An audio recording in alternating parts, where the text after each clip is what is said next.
Bonjour Mathilde Panot. Bonjour. Merci d'avoir accepté notre invitation.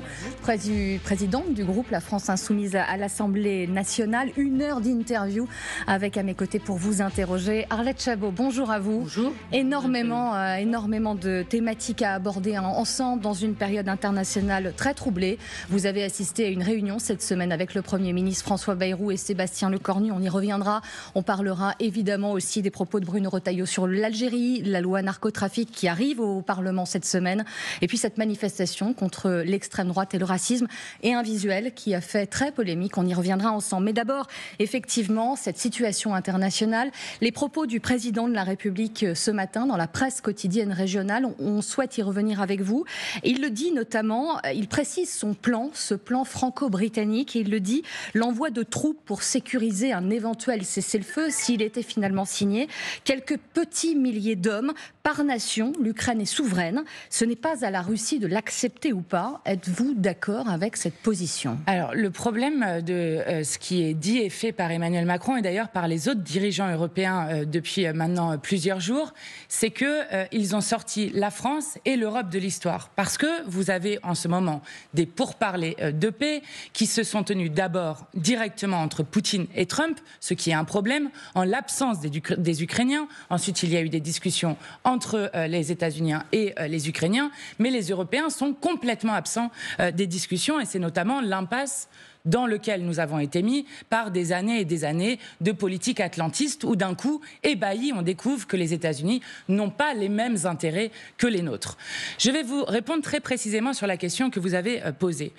Nous, sous mandat de l'ONU, que ce soit des casques bleus ou sous mandat de l'ONU, nous sommes d'accord pour que la France des Français puissent être là pour assurer les garanties et notamment s'assurer que les garanties de sécurité mutuelle soient bien respectées pour une paix durable. Sous mandat de l'ONU, à chaque fois. Sous mandat de l'ONU. Mais sinon, nous ne sommes pas d'accord. Parce que si on dit que la Russie ne serait pas d'accord avec ça, qu'est-ce que ça veut dire ? Que la France rentre directement en co-belligérance contre une puissance nucléaire. Et alors là, on est dans une situation qui est complètement différente. Donc, ce que nous voulons, nous, c'est que, évidemment, les Ukrainiens soient autour de la table, que ce soit avec un mandat de l'ONU et qu'on travaille à une paix juste et durable. Et les Européens ont aussi des garanties de sécurité à demander. Par exemple, nous demandons qu'on rétablisse un traité sur les missiles intermédiaires qui avait été arrêté, notamment avec le désengagement de la Russie et des États-Unis en 2019. Et on comprend bien sur les missiles à portée intermédiaire que ça concerne directement les intérêts des Européens. Donc le problème, c'est que nous ne sommes plus autour de la table et qu'on a beau gesticuler dans tous les sens. Le problème, c'est que nous sommes effacés de cette histoire. Arlette. Il y a plusieurs questions. D'abord, l'ONU. Il peut y avoir un veto de la Russie si elle n'est pas d'accord avec l'envoi de troupes. Donc, et il y aura un veto de l'ONU. Il y aura un veto. Deuxièmement, on voit bien, par exemple, on a vu au Liban, les troupes, l'ONU, la FINUL.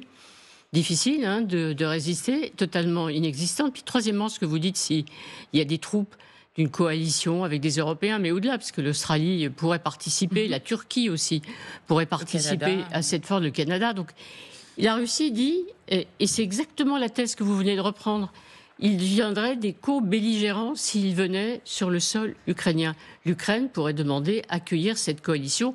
Vous dites non. Et là, c'est exactement la thèse de Poutine et de Moscou que vous développez. Alors, Madame Chabot, juste pour commencer par votre première question, qui est une question d'ailleurs que moi j'avais posée directement lors de cette réunion qu'on avait avec Monsieur Lecornu et le Premier ministre. Si la Russie met un veto, ça veut dire que nous ne sommes pas dans le cadre d'un accord de paix. Nous sommes d'accord ? Parce que si nous sommes dans le cadre d'un accord de paix, je ne vois pas pourquoi la Russie mettrait un veto, puisqu'il y aurait un accord sur la manière dont il y a une issue diplomatique à cette guerre. Et je veux répondre à votre deuxième question. La Russie pourrait, pardonnez-moi, juste, mettre son veto au déploiement de ses forces. Mais non, s'il y a un accord de paix, ça veut dire qu'il n'y a pas de cessez-le-feu. Si, parce que d'accord, mais du coup, en fait, on n'est pas dans la même situation. Dans les conditions que pose Vladimir Poutine ces derniers jours, c'est non à l'envoi de troupes. Ils le disent, mais ils l'ont affirmé, considérant que c'était un conflit armé. Ça s'appelle le début d'une solution diplomatique. Ça s'appelle une solution diplomatique. Et dans le cadre d'une paix négociée, à ce moment-là, on arrive avec un veto de la Russie qui n'existerait pas. Donc je ne vois pas pourquoi on pourrait ne pas utiliser ça veut dire que pour vous, pas de cessez-le-feu et pas de paix, ça veut dire que la Russie a décidé de ne pas jouer le jeu. Ça veut dire que la guerre continue très malheureusement, alors que nous savons que cette guerre dure depuis 3 ans, qu'il y a 1 million de morts et de blessés. Et un sujet dont j'aimerais qu'on parle un peu plus régulièrement, c'est les enfants qui ont été transférés de force de l'Ukraine à la Russie, qui est un d'ailleurs des motifs du mandat d'arrêt contre Poutine, Vladimir Poutine, sur le mandat international. Mais je vais vous dire, je veux répondre à la deuxième question parce qu'elle est importante. Pendant 3 ans, nous nous avons dit, il n'y aura pas de solution militaire à cette guerre contre une puissance nucléaire. Nous avons dit, il faut une solution diplomatique. Et on nous a dit très souvent, et je ne vous dis pas que vous me dites ça maintenant, Madame Chabot, mais on nous a dit très souvent, vous dites la même chose que Poutine, que Vladimir Poutine, ou je ne sais quoi. On nous a accusés d'être défaitistes, d'avoir un esprit munichois. Et je vais vous dire, ce qui est en train de se passer nous donne entièrement raison. Le problème, c'est que après 3 ans, l'Ukraine est maintenant acculée et se retrouve avec une paix qui pourrait lui être imposée, dont nous ne savons pas si elle est durable, sous condition quand même de donner ses minerais et donc son sous-sol à des multinationales états-uniennes, dont je ne sais pas si vous savez les montants qui sont exigés, c'est-à-dire 300 milliards, c'est quasiment 2 fois le PIB de l'Ukraine. Donc il y a une différence entre ce que nous proposions dès le départ, c'est-à-dire que les Européens créent un cadre. On proposait l'OSCE, pourquoi pas, créer un cadre dans lequel ils seraient, dans lequel les Ukrainiens seraient, dans lequel il y aurait des discussions diplomatiques pour arriver à la paix. Vous savez, on ne fait la paix qu'avec son ennemi, et qui aurait permis d'avoir un rapport de force plus fort pour l'Ukraine. Parce que quel est le problème maintenant? Pourquoi est-ce que Zelensky est obligé de céder? C'est parce que les États-Unis, non seulement ont gelé l'aide pendant un temps, mais surtout ont arrêté de leur donner des renseignements. Et donc vous aviez des Ukrainiens complètement à l'aveugle, qui ne savaient plus le mouvement des troupes, qui ne savaient plus où cibler les attaques. Les Américains ont arrêté récemment le renseignement. Oui, d'accord, mais en seulement une semaine, ils sont obligés de plier. Pourquoi ils sont obligés de plier? Parce que nous n'avons pas, nous, les moyens de donner ces renseignements. Et le problème, c'est que depuis des années de politique d'alignement sur les États-Unis, dans le cadre de l'OTAN, nous nous sommes affaiblis. Nous nous sommes affaiblis. Donc ce que nous disions depuis le début n'est en rien. Nous ne sommes ni Trump ni Poutine, nous voulons une France alignée au service de la paix. Et donc il faut une paix négociée. Nous n'en sortirons pas autrement. Mais vous croyez à la sincérité de la Russie? C'est la question que pose une interrogation posée par le président de la République ou d'ailleurs le Premier ministre britannique. Est-ce que sincèrement, la Russie veut la paix? On voit bien qu'il n'y a pas de réponse claire aux propositions qui ont été faites, notamment à Donald Trump, même si on continue à négocier. Est-ce qu'ils veulent vraiment la paix ou est-ce qu'ils veulent pour l'instant gagner du temps pour améliorer leur situation militaire? Quelle est en tout cas, ce qui est évident, c'est que nous avons une guerre d'agression où la Russie a délibérément violé les frontières de l'Ukraine et met en cause la souveraineté d'un État. Et nous ne pouvons pas accepter ça, parce que si la Russie le fait, d'autres États peuvent le faire partout, et donc à la fin, vous n'avez plus aucun droit international qui compte. Et d'ailleurs, l'humiliation de Zelensky dans le bureau ovale avait une valeur de leçon pour le monde. Trump est en train d'expliquer au monde que désormais, c'est la loi du plus fort qui doit prévaloir. Et nous ne pouvons, nous Français, nous Européens, absolument pas accepter ça. Donc, il est évident, et ça d'ailleurs nous a été dit, que la Russie peut continuer encore la guerre longtemps. Elle peut la continuer. Donc je ne crois pas que la Russie veuille d'un coup directement avoir la paix ou je ne sais quoi. Mais la question, c'est comment est-ce qu'on agit et on pousse à ce qu'il y ait une fin pour ce conflit qui provoque tant de souffrance du côté ukrainien principalement, mais je veux le dire aussi, chez le peuple russe aussi. Nous, par exemple, nous sommes le seul mouvement politique français à avoir non seulement aidé à sortir, accueilli et pris en charge depuis maintenant 3 ans des opposants à Poutine et des opposants à la guerre, donc qui sont des Russes favorables à la paix. Mais donc il est sincère ou pas? La vraie question, c'est la question que vous posez, c'est est-ce qu'il est sincère quand il dit une sorte de oui mais ou de non mais aux propositions de cessez-le-feu? Mais probablement il a envie de paix ou pas? Probablement pas. Mais non, probablement pas. Mais la question c'est qu'est-ce que vous faites? Ok, moi la question c'est à partir du moment où vous avez posé ça, c'est Vladimir Poutine qui a violé le droit international. À partir du moment où vous avez donc quelqu'un qui sort de toutes les règles internationales et provoque une guerre d'agression, je rappelle 1 million de morts et de blessés depuis 3 ans avec 2 enfants chaque jour. Bon, à partir du moment où vous avez dit ça, qu'est-ce que vous faites? Soit vous continuez sur une politique va-t-en-guerre, ce qui a été fait depuis 3 ans, en expliquant que l'Ukraine va gagner, avec aujourd'hui l'Ukraine. Il n'aurait pas fallu soutenir l'Ukraine comme l'Europe l'a fait en l'armant et en la soutenant financièrement. On comprend un peu entre les lignes quand vous dites cela. Mais pas du tout. Pas du tout. Nous sommes favorables et nous avons toujours été favorables au soutien de l'Ukraine.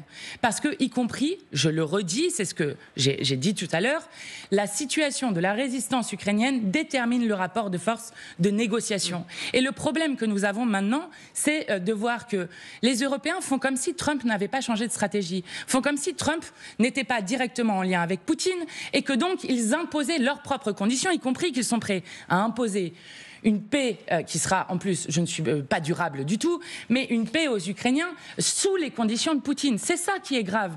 Donc, soit vous faites une stratégie va-t-en-guerre en disant c'est pas grave, on va continuer, alors que nous savons que l'Ukraine ne peut pas tenir, notamment sans les renseignements états-uniens, ou alors on met toute sa force pour avoir une issue diplomatique. C'est ce que nous ne cessons de dire. Vous dites la diplomatie, se mettre autour d'une table. Donc, on aimerait vous interroger, et on va y venir, sur la réunion de jeudi dernier autour du Premier ministre et de Sébastien Lecornu. Mais d'abord, avec Arlette, on s'interrogeait sur qu'est-ce qui, du point de vue de la France insoumise, des conditions posées par Vladimir Poutine, qu'est-ce qui est, à vos yeux, acceptable ou pas? Parce que ces conditions sont extrêmement nombreuses. Il y a évidemment le non-accès à l'OTAN, il y a ces territoires annexés, il y a le désarmement de l'Ukraine, une forme de neutralité.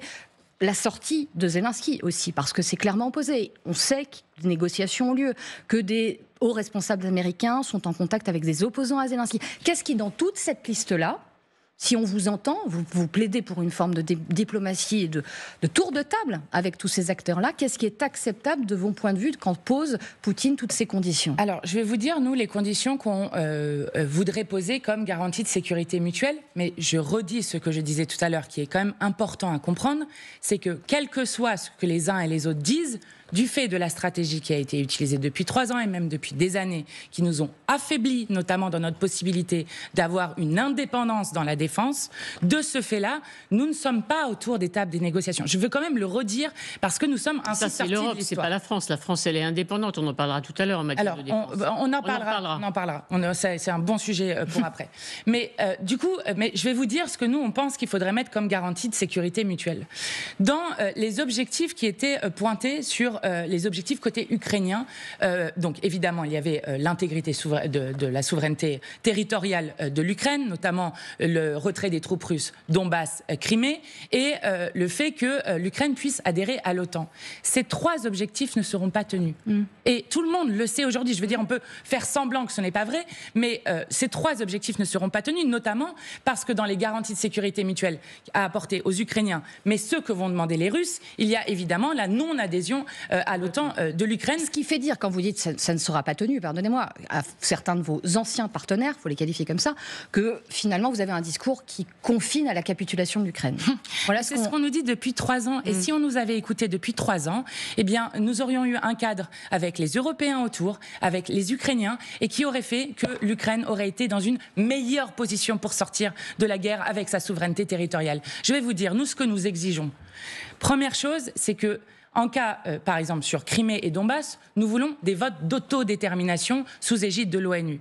Ensuite, nous voulons une protection pour les Européens, notamment la question, je le disais, du rétablissement du traité sur les missiles intermédiaires, mais aussi nous voulons des casques bleus dès maintenant, autour des réacteurs nucléaires dont nous avons dit maintes fois que s'ils étaient touchés, ce serait une catastrophe dans la catastrophe. Nous voulons, par exemple, le retour des enfants dont je parlais juste avant, qui ont été transférés de force. Enfin, vous avez même si on ne connaît pas le nombre exact, mais on pourrait parler de 20 000 enfants ukrainiens qui seraient actuellement en Russie. Ensuite, nous voulons la possibilité du retour des réfugiés et des déserteurs qui puissent avoir un droit au retour. Et évidemment, je le dis, mais c'est le b.a.-ba. Mais il faut que l'Ukraine soit autour de la table, non pas après les négociations entre Trump et Poutine, mais directement autour de la table avec les Européens. Donc, il y a... Ce que je veux dire par là, c'est que tous ceux qui nous ont amenés dans une stratégie va-t-en-guerre sont responsables de cette impasse. Donc, vous ne pouvez pas nous dire que nous sommes pro-Poutine. C'est bien sûr la Russie, vous dites, dénoncer l'agression, mais qui d'autre? C'est-à-dire ces Européens. Mais tous ceux qui ont dit que nous capitulions, exactement ce que vous venez de dire à l'instant. C'est Emmanuel Macron qui, stratégie va-t-en-guerre, quand vous citez, c'est lui qui visait aussi? Ça dépend de quel Macron vous parlez. Alors quand il parlait d'envoyer des troupes comme ça françaises en nous mettant directement co-belligérants, oui, je crois. Quand par exemple Emmanuel Macron essayait, lui, de faire des pas diplomatiques, ce qu'il a essayé de faire à un moment. Donc ça dépend de quel Emmanuel Macron vous parlez. Mais je parle, puisque vous disiez tout à l'heure que nous étions pour la capitulation, qu'est-ce qui va se passer si je ne dis pas que vous êtes pour, je dis que certains de vos opposants vous le reprochent à le point du doigt. Qu'est-ce qui va se passer si l'Ukraine accepte, est forcée d'accepter des conditions qui sont absolument drastiques, qui sont les conditions de Poutine? Qu'est-ce qui va se passer? Ça sera la responsabilité de ceux qui n'ont jamais essayé avant de faire en sorte qu'on trouve un accord de paix durable qui ne mette pas l'Ukraine au pied du mur. Mathilde Parce que Panot, c'est ce qui est en train de se passer. sur la réunion de jeudi, Oui. Il y a des informations confidentielles visiblement qui vous ont été transmises. Vous avez parlé d'une réunion bien trop longue. Est-ce que vous avez d'abord appris des choses? Est-ce que des renseignements qui vous ont aussi éclairé sur la situation? Est-ce que vous sortez de là en disant qu'aujourd'hui la menace, c'est la Russie? La Russie constitue une menace existentielle pour l'Europe. Alors, c'est Emmanuel Macron lui-même qui le dit, et d'ailleurs, ça nous a été confirmé dans cette réunion, et je ne trahis aucun secret en disant cela. Évidemment, la Russie est une menace pour l'Ukraine, c'est une évidence, c'est une menace directe depuis maintenant 3 ans, mais comme ça a été dit à la fois par Emmanuel Macron et à la fois redit dans cette réunion, la Russie fait des tentatives de déstabilisation donc, sur différents pays, dont la France, ça c'est une évidence, mais la Russie n'est pas une menace directe pour la France. Pourquoi ? Parce que Mme Chabot l'a dit tout à l'heure. Parce que la France a la chance d'avoir la dissuasion nucléaire. Et que donc, évidemment, la France est protégée par rapport à beaucoup d'autres pays. Donc, que ça soit une menace directe pour la France, non, ce n'est pas vrai. Et je vais vous dire ce qui s'est passé dans cette réunion et qui est assez symptomatique. Sur la déstabilisation de nos démocraties, pardonnez-moi, si. Oui, j'ai dit le mot déstabilisation juste avant. Oui. Voilà. Mais est-ce que là, il va y avoir des chars russes qui arrivent dans Paris? Non, ce n'est pas vrai. C'est ça que je suis en train de vous dire. D'accord. Mais sur la réunion qui était quelque chose... Bon, c'est un exercice qui est intéressant parce que on a les différents états-majors qui font des points sur quelle est la situation, y compris en Ukraine, quelle est la situation pour la France. C'est intéressant. Mais il y a 2 choses qui me gênent dans la réunion que nous avons eue. La première, c'est que nous ne voulons pas juste être consultés dans une réunion, aussi longue soit-elle. Nous voulons pouvoir être décidés, nous voulons pouvoir voter. Et je veux alerter sur le fait qu'on nous a déjà essayé par 2 fois, en quelque sorte, d'étouffer la démocratie dans notre pays. Je vous rappelle le Covid, au début, au moment où le président de la République parle du confinement, il dit 6 fois nous sommes en guerre, et ensuite c'est le Conseil de défense dont nous n'avons aucune idée des décisions qui sont prises et aucune responsabilité derrière des décisions qui ont été prises à ce moment-là. Et puis vous avez surtout l'élection présidentielle de 2022, au moment justement du début de la guerre d'agression de Russie en Ukraine, où Emmanuel Macron refuse tous les débats avec les différents candidats, alors que c'était le moment de choisir la grande orientation pour les 5 prochaines années pour le pays. Et il dit à chaque fois, parce que nous sommes en guerre, du coup, il n'y aura pas de débat démocratique. Et nous, ce qui nous inquiète dans ce qu'on est en train de vivre maintenant, dans le fait de se lancer dans une économie de guerre et autres, c'est qu'on étouffe la démocratie. Donc nous voulons voter. Et deuxième chose, excusez-moi, Madame Chabot, juste rapidement, et vous allez rebondir.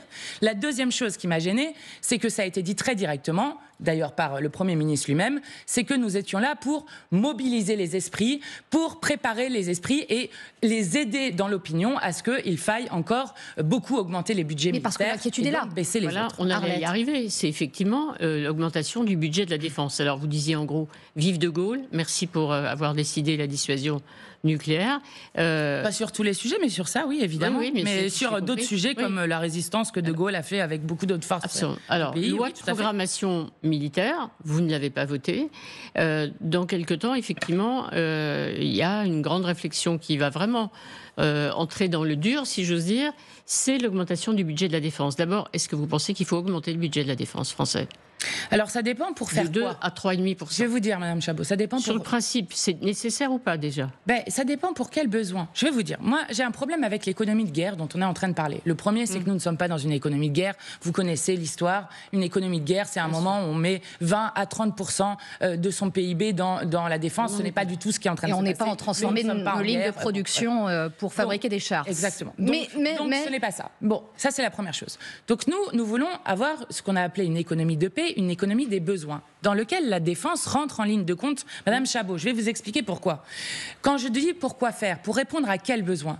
Évidemment que nous voulons, quand nous disons que la France soit non alignée et indépendante, qu'elle puisse répondre à la fois aux agressions qui pourraient lui être faites de manière directe, mais aussi aux nouvelles menaces qui pèsent sur la France, mais sur le monde, c'est-à-dire les cyberattaques, des attaques bactériologiques, des attaques, je le dis quand même, nous sommes le pays le plus nucléarisé au monde par son nombre d'habitants, donc des attaques sur notamment des installations nucléaires, qui est une faiblesse majeure de la France sur cette question. Donc nous, si il y a des besoins... L'effort est porté sur ces sujets, cyberattaques, etc. Oui, vous n'êtes pas hostile à une augmentation du budget de la défense. En fait, le principe. Nous, pour défendre les intérêts vitaux de la France, nous ne sommes pas hostile à, s'il y a des besoins, à augmenter des dépenses de défense. Dans les proportions annoncées par notamment le ministre Lecornu, 100 milliards d'euros par an. Encore une fois, quand on leur demande 100 milliards, ils nous disent c'est un extincteur qui a été utilisé, on est en train d'évaluer les besoins, donc en fait ils ne savent rien de ce qu'ils sont en train de faire.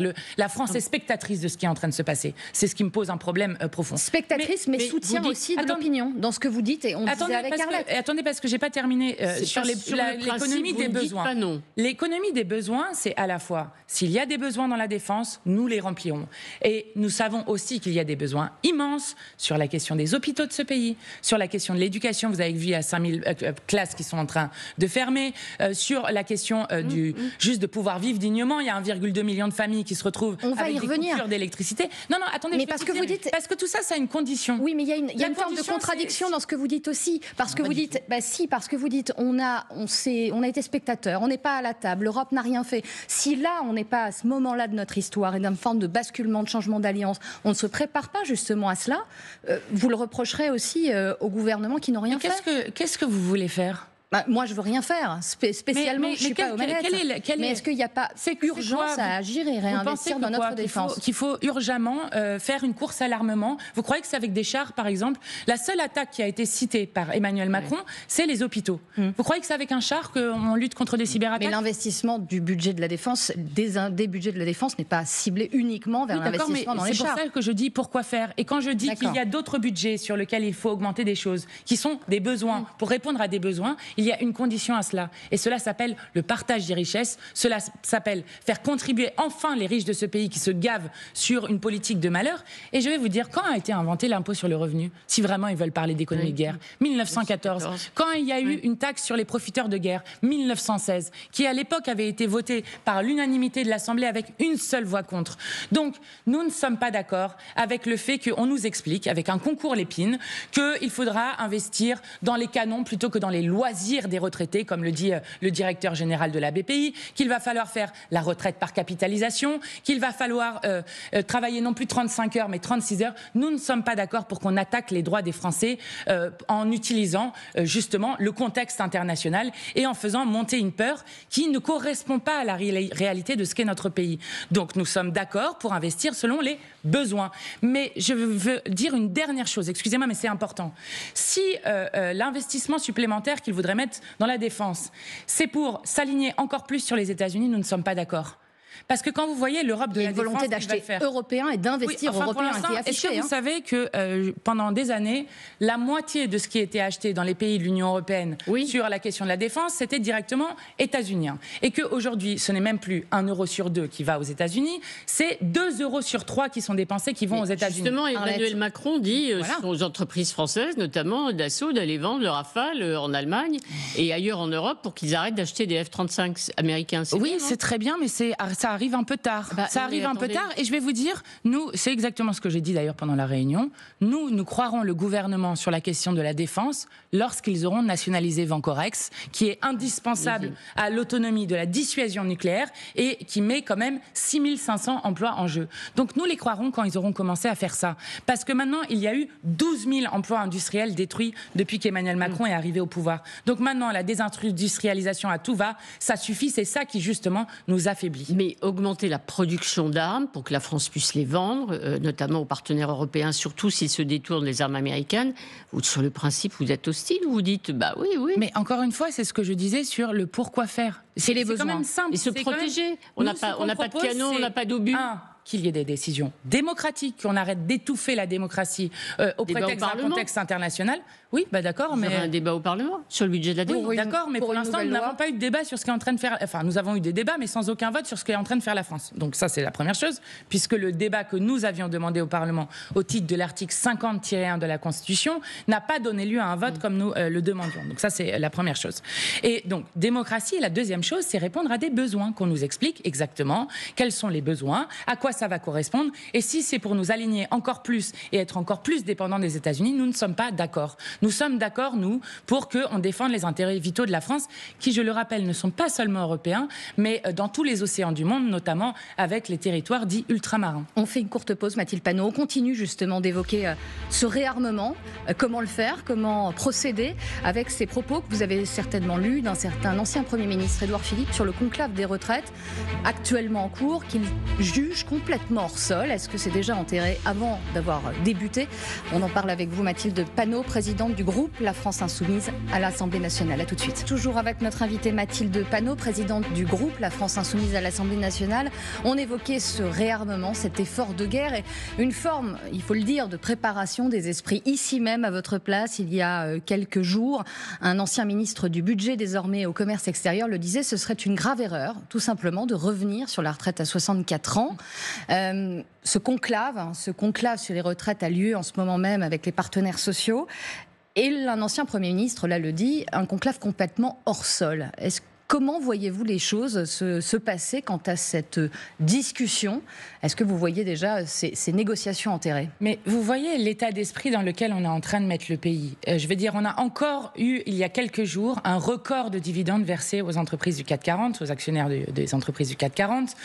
On a des ultra-riches qui n'ont eu de cesse de s'enrichir avec des fortunes qui ont été multipliées par 2 depuis 2017, des dividendes, le montant des dividendes multiplié par 2 depuis 2017, et on a une augmentation dramatique de la pauvreté dans ce pays. Et nous avons d'ores et déjà des effets de la retraite à 64 ans. Par exemple, nous avons appris là aussi, il y a quelques jours, qu'il y a 2 fois plus de salariés du privé après la réforme passée de force sur la retraite à 64 ans qu'avant la réforme, qui partent avec une décote parce qu'ils n'arrivent pas à arriver jusqu'à l'âge où ils peuvent avoir leur retraite à temps plein. Il y a 30% en plus de départs pour invalidité. Exactement ce que nous avions dit depuis le début. Donc nous ne sommes pas d'accord pour qu'on explique qu'il faille soit embrigader la jeunesse, soit mobiliser tout l'argent pour... nous ne sommes pas en guerre. Il n'y a pas d'économie de guerre à avoir. Nous sommes d'accord pour nous défendre et avoir les intérêts stratégiques de la France qui sont conservés, y compris face aux plus grands défis du XXIe siècle, dont nous ne parlons plus jamais, c'est-à-dire comment conserver un écosystème compatible avec la vie humaine. Donc nous n'étions pas d'accord avec le conclave. Je vais vous expliquer pourquoi. Parce que dès le départ, dans la lettre de cadrage, M. Bayrou a dit il ne faut pas de dérapage budgétaire, il faut rétablir l'équilibre budgétaire. Je vous rappelle que la retraite à 64 ans qu'ils ont passée contre tous les syndicats de ce pays, contre l'Assemblée nationale même et contre l'immense majorité du peuple français par un 49-3, a été faite pour rétablir l'équilibre budgétaire. Donc on va nous faire ça à chaque fois. Et on voit bien que ce qui a été gagné, notamment par les socialistes, n'est en fait qu'une est déjà sorti, d'autres syndicats ne sont pas présents. Force ouvrière en l'occurrence. Donc moi je vous le dis, il suffit d'une chose, d'un vote, qu'on nous laisse enfin voter, alors qu'on ne l'a pas laissé au moment où c'était notre niche parlementaire, donc le seul jour où nous pouvons décider de l'ordre du jour, qu'on nous laisse voter sur l'abrogation de la retraite à 64 ans. Vous n'aurez pas de majorité, vous le savez, là-dessus. À l'Assemblée, vous rigolez, bien sûr que si, nous avons une majorité. En vous alliant avec le Rassemblement national, en ayant un vote de l'Assemblée, qui est un vote de l'Assemblée des députés qui ont été élus par le peuple français aux dernières élections, qui a fait que non seulement la Macronie a été largement battue, mais en plus de cela, que la retraite à 64 ans et même la retraite à 60 ans que nous portons dans notre programme a gagné les élections. Donc maintenant, ça suffit de s'attaquer à nos droits à tout va. Oui, nous avons besoin, et je vais vous dire même ce que ça veut dire sur la civilisation du temps libéré que nous nous portons. Réalisez qu'il y a 40% des maires de ce pays qui sont des retraités, n'en déplaise à la BPI, qui sont des jeunes retraités, qui sont utiles pour la société. 50% des présidents d'associations sont des jeunes retraités. Et même un tiers des bénévoles de ce pays, c'est-à-dire 4 millions de personnes sont des retraités. Donc ça suffit maintenant. S'inspirer du modèle danois, c'est non. 70 ans. Utiliser un prétexte pour aller à la retraite jusqu'à 70 ans, c'est ça que le modèle danois. Nous ne sommes pas d'accord avec cela. Nous ne serons jamais d'accord avec cela. Vous avez utilisé au moins 2 reprises l'expression embrigader la jeunesse. Alors le président de la République, dans cette fameuse interview à la presse quotidienne régionale, dit pas question de rétablir le service militaire, parce que ça ne correspond pas effectivement au modèle de défense d'aujourd'hui. En revanche, il va faire des propositions très différentes sur le service national universel. Propositions, donc par définition pour l'instant on ne les connaît pas.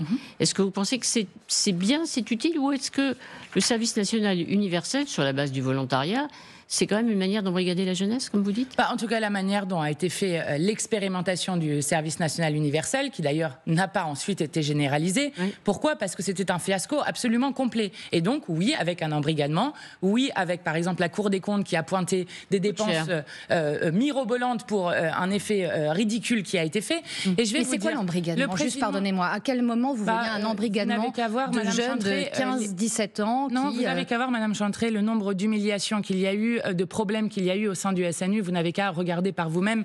Il y a malheureusement de nombreux scandales autour du service national universel. Mais je vais vous dire, si le président de la République veut aller vers quelque chose. Par exemple, nous proposions à un moment qu'il y ait des sortes de services civiques, de mobilisation civique qui puissent être faits, notamment parce que nous avons besoin, à l'heure du dérèglement climatique, à l'heure où nous le savons, les événements climatiques extrêmes vont se multiplier. Vous avez vu ce qui s'est passé à Mayotte, ce qui s'est passé à La Réunion avec un cyclone le plus grand, le plus désastreux depuis 1962 au moins, ce qui s'est passé en Ille-et-Vilaine avec les crues historiques. Et donc, à chaque fois, nous aurons besoin de volontaires pour aider à faire le rétablissement des lignes électriques, à réparer les différents dégâts. Ça, par exemple, ça pourrait être intéressant comme mobilisation d'une société et d'une nation autour de grands enjeux qui sont les enjeux même de la question de la disparition de notre espèce. Pas la défense nationale, c'est ce que vous dites en gros. Pourquoi pas, mais en tout cas... Si c'est sur le modèle du SNU, nous n'avons absolument aucune confiance là-dedans. Voilà. Aucune confiance, mais malgré tout, vous entendez aussi, dans l'opinion, on parle d'un effet drapeau. Une enquête d'opinion récente dit que 61% des Français se disent favorables à ce retour du service militaire. Emmanuel Macron a fermé la porte à cela, mais il y a quand même quelque chose dans la population que vous entendez. Oui, mais écoutez, demandez par exemple à la population s'ils veulent, par exemple, avoir l'ensemble des jeunes qui font un service militaire, des troupes françaises qui se trouvent en Ukraine, et que par ailleurs on continue à détruire tous les droits alors que notre pays est dans une situation dramatique. Je vais vous dire par exemple, dans les grandes mobilisations que devrait avoir notre pays, je parlais du dérèglement climatique qui concerne l'humanité tout entière. Mais n'avez-vous pas vu le livre qui a été publié cette semaine, qui s'appelle 4,1 ? Il s'appelle 4,1 parce que c'est le taux de mortalité infantile pour 1000 enfants dans notre pays. Ça veut dire qu'il y a 2800 enfants dans notre pays qui meurent avant l'âge de 1 an. Et que ces 2800 enfants qui représentent 116 classes de maternelle vides chaque année sont principalement dus au fait que nous avons une fermeture massive de maternités dans ce pays. 75% des maternités ont fermé en 50 ans.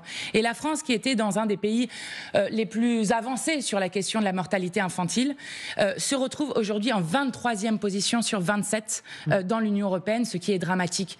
Eh bien, par exemple, ça, ce sont des grands débats que nous voulons poser. Et donc, l'idée n'est pas de faire peur à tout le monde en expliquant que nous serions dans une guerre ou je ne sais quoi. L'idée, c'est de s'occuper des grands défis de notre temps.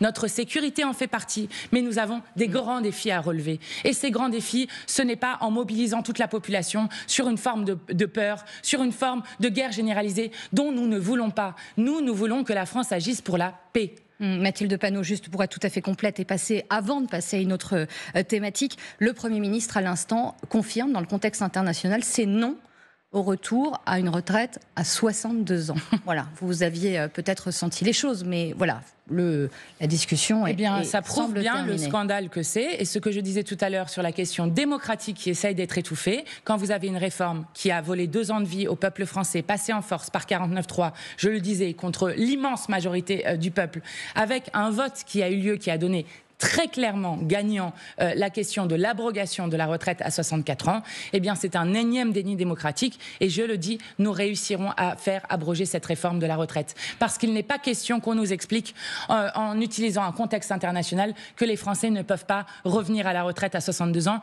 Nous sommes le 7e pays le plus riche au monde. Il s'agit d'une question de partage des richesses, de civilisation du temps libéré, de pouvoir, après une vie de travail, prendre soin de soi, prendre soin des autres, prendre soin de la société. Je parlais tout à l'heure du rôle très important des retraités dans ce pays. Mais vous pensez qu'il faut quand même continuer à discuter parce qu'il y a des partenaires sociaux, vous leur faites pas confiance, vous pensez que de toute façon... Écoutez, les partenaires sociaux choisissent chacun leur position, c'est pas à moi de leur dire ce qu'ils doivent faire. Mais s'ils trouvent un accord qui pourrait améliorer la réforme, vous n'allez pas dire...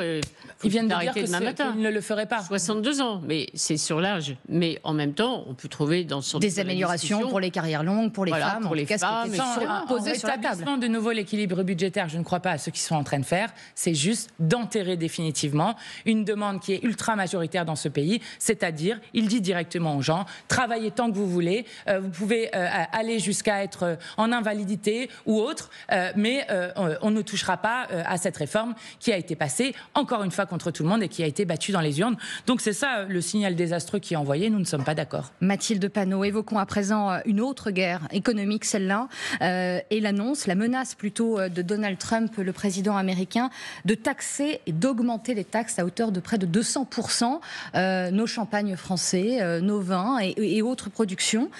Quelle doit être la réponse de la France? Œil pour œil, dent pour dent, nous aussi taxons de 100% les produits américains? En tout cas, c'est évident que nous ne pouvons pas laisser Trump faire ça. Donc c'est évident qu'il faut répondre. D'abord, il y a une première chose qui rejoint ce que je disais tout à l'heure, c'est que la naïveté néolibérale qui, depuis Sarkozy jusqu'à Hollande, puis Macron, nous a enfermés dans une sorte d'affaiblissement de ce que nous pourrions faire, et donc de manière complètement dépendante, avec des droits de douane qui auraient dû être augmentés il y a bien longtemps, par exemple, sur la question des voitures et autres. Lorsque Trump avait augmenté les droits de douane, il y avait une réplique de l'Europe à l'époque déjà. Hein. Oui, et d'ailleurs, sa réponse, c'est de 100%, cette menace. Une première réplique. Je pense qu'il ne faut pas laisser sur les tarifs de l'acier, l'extrême droite états-unienne nous dicter des choses. Donc il faut évidemment répondre. Le problème, c'est qu'on répond au coup pour coup sans avoir, ce que nous disions depuis des années, préparé une politique de protectionnisme solidaire qui nous permette justement de protéger les différents acteurs économiques concernés.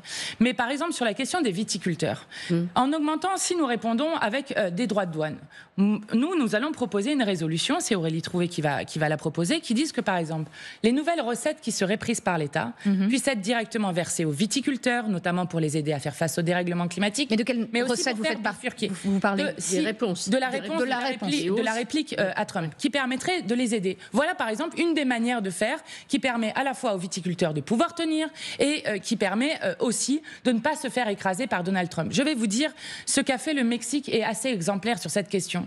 Parce que la présidente du Mexique, Madame Sheinbaum, a fait des réponses... retour de Jean-Luc Mélenchon du Mexique, les bonnes recettes de la présidente. Eh bien, exactement, parce qu'elle a répondu de manière extrêmement pragmatique aux menaces qui étaient faites par Trump. Par exemple, sur le fait d'expulser un nombre de Mexicains incroyable des États-Unis, qui en fait est un nombre bien moindre que ce qu'eux avaient fait avant, puisque eux, ils mettent des avions avec, par exemple, des tapis rouges pour accueillir au pays les gens, faire d'une humiliation quelque chose qui est bon aussi pour leur dire qu'ils sont bienvenus ici, répondre de manière extrêmement pragmatique aussi aux menaces qui sont faites, et je crois que c'est ce que nous devons faire, et surtout sortir de la naïveté néolibérale, et notamment des accords de libre-échange à tout va, qui ont affaibli notre pays. Est-ce que sortir de la naïveté, ça passe aussi par le boycott de produits américains? Il y a aussi quelque chose, avec des enquêtes d'opinion qui ont été réalisées récemment, 68% de la population favorable à cela, un certain mouvement qui est en train de naître. Oui, je pense que le boycott est un acte citoyen, qui est un acte intéressant, qui d'ailleurs, on le voit par exemple sur les Tesla, est en train de prendre des proportions énormes dans certaines parties du monde. Et jusqu'à voir le président américain en faire la promotion. Exactement, ce qui est quand même assez incroyable quand on voit un président qui du coup fait la promotion d'une entreprise et de l'homme le plus riche du monde, Elon Musk. Mais oui, je pense que c'est aussi des choses qui sont intéressantes, parce que c'est aussi une pression du coup et un rapport de force qui se joue avec ça. Mathilde Panot, autre prise de position et interview qui nous a marqué ce jour dans le Parisien. Le ministre de l'Intérieur, Bruno Retailleau, s'exprime, Arlette Chabot, sur ce rapport de force. Il persiste et signe avec l'Algérie. Oui, sur l'humiliation que subirait la France. La France a transmis une liste de personnes qui sont soumises à l'obligation de quitter le territoire français.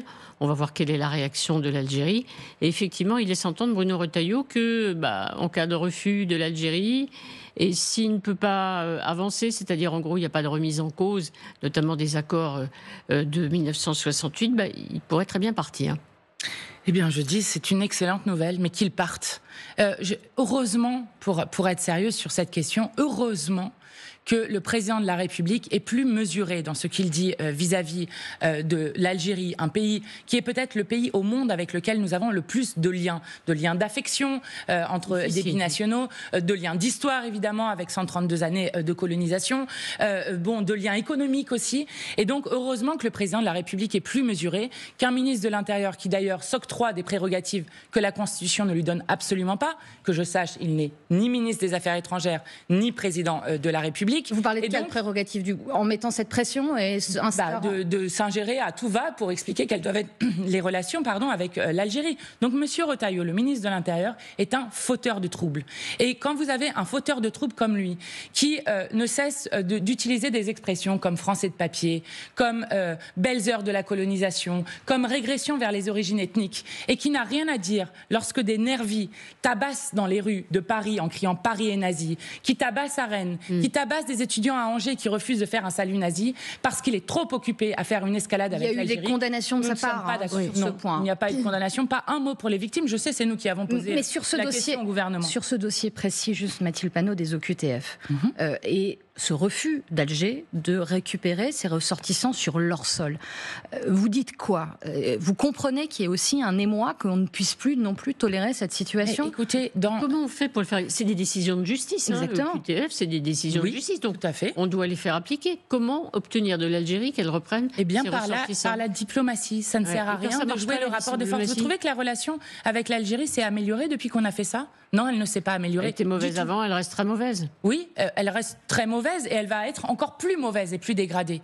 Et je redis ça avec force, mais jouer l'escalade à tout va, le fait de bomber le torse, le fait aussi de provoquer des blessures chez des millions de nos concitoyens qui sont, encore une fois, liés au peuple algérien, liés au peuple de la Méditerranée, n'aidera en rien. C'est une méthode qui ne sert absolument à rien. Il y a beaucoup d'Algériens qui demandent à ce que ces OQTF soient appliqués et qu'on renvoie en Algérie. Ça n'a rien à voir avec le fait qu'ils soient appliqués ou pas appliqués. Oui, ça a à voir avec le fait que cette méthode ne sert à rien, si ce n'est à provoquer de la tension et de l'escalade entre un pays avec lequel nous sommes historiquement liés. Ouais, sur la loi narcotrafic qui arrive demain aussi à l'Assemblée nationale, un mot là-dessus, vous voterez contre Évidemment, parce que ce n'est pas une loi contre le narcotrafic. Ce n'est pas une loi contre la criminalité organisée sur les trafics de drogue, c'est une loi qui attaque massivement les droits fondamentaux du peuple français. Notamment, par exemple, reste dans le texte toujours l'interdiction de paraître dans certaines zones qui pourraient exister,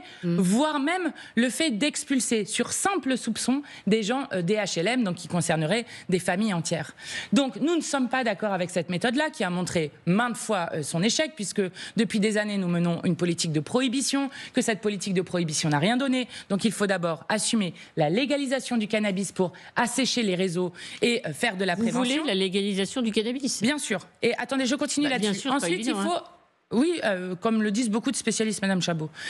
Ensuite, il faut s'attaquer au haut du spectre, pas aux enfants, pas aux jeunes qui sont au haut du spectre. C'est ça qui est important. La criminalité organisée, cette prison, les armes, cette prison qui concentrerait les 100 plus gros trafiquants, ça doit peut-être plutôt vous non, ça ne me plaît pas non plus. Mais juste, je termine là-dessus sur le haut du spectre. Savez-vous que dans le budget de M. Bayrou, qui est pire encore en termes d'austérité que le budget de M. Barnier, savez-vous qu'il y a 5000 postes de policiers, de police judiciaire supprimés dans ce budget-là. 5000 postes de police judiciaire, c'est-à-dire eux qui peuvent justement faire les enquêtes pour s'attaquer au haut du spectre. Le texte leur permet d'avoir plus de moyens, justement. Oui, quand vous venez de supprimer 5000 postes, ils en recréent combien? Ils en recréent rien du tout. Il n'y a pas de moyens pour la police judiciaire. Il y a davantage de moyens, effectivement, pour les enquêteurs. Sur l'investigation, pour les enquêteurs. Avec 5000 personnes en moins. Faire moins avec plus, ça n'existe pas. Mais on n'arrive pas à comprendre, parce qu'au fond, il y a eu un consensus au Sénat, un rapport... Mais pas du tout à l'Assemblée, vous remarquerez, Madame Chabot. Oui, je ne remarque pas à l'Assemblée. Pourquoi? Parce que la gauche de l'Assemblée n'est pas la gauche du Sénat. Alors probablement, c'est vrai. Ensuite, parce que nous sommes attachés à la défense des droits fondamentaux et que nous ne pensons pas que c'est en attaquant les droits fondamentaux qu'on arrivera véritablement à lutter contre la criminalité organisée. Mais donc, je le dis, à l'Assemblée nationale, nous avons voté contre. Les communistes, les écologistes, les socialistes se sont abstenus sur son texte. Et on dit que s'il s'empirait encore, il pourrait même aller jusqu'à un vote contre. Donc, je crois que ce n'est pas complètement en dehors de propos de porter ce que portent des revendications, par exemple, de magistrats, de police judiciaire et autres qui disent nous n'avons pas les moyens d'agir et ce n'est pas ce texte qui nous permettra de l'avoir. Mathilde Panot, parce que l'on arrive dans les dernières minutes de cette émission, cette marche, cet appel à cette marche contre l'extrême droite et le racisme, le 22 mars prochain, samedi prochain si je ne me trompe pas. Tout à fait. Dans les rues de Paris et d'autres villes de France. Et cet appel accompagné d'un visuel qui a scandalisé, choqué, certains trouvant, l'écrivant tout simplement dégueulasse, celle de Cyril Hanouna, retouchée, qui fait très clairement référence à des caricatures des années 30. Certains ont plaidé la maladresse chez vous. Gros malaise quand même au sein de la France Insoumise. Première question que je vous pose, est-ce que vous regrettez d'avoir publié cette affiche? Je pense que cette affiche, en fait ce n'est pas une affiche, d'ailleurs c'est un visuel qui fait partie de plusieurs visuels qui ciblaient non seulement des personnalités d'extrême droite, mais aussi des relais d'idées d'extrême droite. Pascal Praud était cité, notamment le journaliste de CNews. Exactement, Trump et d'autres. Et donc avec d'abord un appel à cette marche, nous l'avons immédiatement retiré, c'était un visuel qui date d'il y a 5 jours, nous l'avons immédiatement retiré pour ne pas nuire à la marche, notamment parce qu'il y avait un parallèle qui était fait avec une affiche absolument immonde de l'extrême droite qui n'a rien à voir avec ce que nous portons comme message, parce que nous sommes des humanistes. Et que quand nous appelons à marcher avec 200 organisations, ce n'est pas la France Insoumise seulement, avec 200 organisations contre le racisme et contre les idées d'extrême droite, nous ne sommes pas d'accord pour dire qu'il faudrait lutter contre un racisme en propageant un autre. Mais Mathilde Panot, on ne comprend pas comment c'est possible, comment ce visuel peut sortir. Qui peut... Alors, il y a une expression, on dit vous n'êtes pas inculte à la France Insoumise, donc évidemment vous saviez que ça rappelle une autre affiche d'un film de 1940, bien entendu. Deuxièmement, si c'est fait sciemment, là c'est là qu'on vous traite des insoumis, on dit carrément c'est des salauds. Donc comment c'est possible et pourquoi il n'y a pas plus de réaction? Qui est responsable? Pourquoi c'est pas transparent? Alors il y a eu une réaction immédiate, Madame Chabot, puisque nous l'avons retiré. Mais ensuite, qui a validé? Comment on peut valider? Comprenez quelque chose qui est très important. Ce visuel faisait partie d'une série visuelle. Et je le dis, jamais la France Insoumise ne ciblera une personnalité du fait de son appartenance religieuse ou de son origine réelle ou supposée. Est-ce que vous présentez ces excuses à M. Hanouna aujourd'hui? Est-ce que vous présentez vos excuses? Monsieur Hanouna n'est pas sur cette affiche parce qu'il serait de telle ou telle confession. Il est sur cette affiche parce qu'il propage des idées d'extrême droite et donc il est le relais de ces idées d'extrême droite. Ça rappelle tellement une affiche de 1940 nazie, c'est impensable que quelqu'un chez vous, ça peut passer comme ça? Parce que ça a été fait sur l'intelligence artificielle, l'application Grok. Ce qui est une erreur, puisque nous interdisons l'usage de l'intelligence artificielle pour nos visuels. Mais je veux vous dire, quelle est la différence intrinsèque? Personne ne savait que ça rappelait... Mais écoutez, c'est un visuel qui a été enlevé quasiment immédiatement, qui depuis n'est diffusé que par l'extrême droite et par des médias à longueur de journée pour nuire à la France Insoumise. Vous présentez vos excuses à Cyril Hanouna aujourd'hui? Mais écoutez, Monsieur Hanouna, qu'il se rassure, il n'est pas sur cette affiche pour sa confession religieuse, parce que nous n'en avons que faire et nous luttons contre toutes les discriminations qui seraient liées à la question de l'appartenance religieuse. Mais vous entendez qu'on ne vous croit pas et qu'on ne vous entende pas? Vous regrettez certains chez vous. On dit une maladresse, c'est pas une maladresse, c'est une faute. Oui, mais ce visuel a été enlevé. D'accord. Ce visuel a été enlevé. Donc, je le redis, nous, ce qui, moi, me déplaît dans la polémique qui est en train de faire, au-delà du fait que l'extrême droite la relaie complètement pour coller des étiquettes comme on l'a collé à plein d'autres d'ailleurs, ce qui me déplaît, c'est qu'on ne parle plus de la marche du 22 et que cette marche contre le 22 est nécessaire quand on voit les idées d'extrême droite qui continuent de progresser. Vous êtes sans doute responsable. Et j'invite LCI quand même à s'interroger aussi sur le nombre de fois où LCI a par exemple interroger M. Bardella, Mme Le Pen, sur les 2 groupes Facebook dans lesquels sont 15 députés du Rassemblement national avec les pires propos homophobes, et on les interroge. J'ai pas vu un seul extrait qui en parlait. On pourrait les interroger sur le fait qu'ils veulent interdire la viande cachère, sur le fait qu'ils vont inféoder l'extrême droite française à l'extrême droite américaine qui a juste interdit dans des milliers d'établissements, par exemple le journal d'Anne Frank ou encore la BD Maos qui parle de la Shoah. Alors si ça n'a pas été fait, ça le sera, en tout cas, comptez sur nous. Mathilde Panot. Et rendez-vous le 22 mars partout dans le pays, évidemment, pour lutter contre les idées d'extrême droite et tous les racistes, car nous sommes les gardiens de l'unité du peuple français. Le message est passé. Merci beaucoup. Restez avec nous dans LCI Midi Week-end. On reviendra évidemment sur ce bras de fer assumé du ministre de l'Intérieur vis-à-vis de l'Algérie. Merci Mathilde Panot. Merci Arlette Chabot.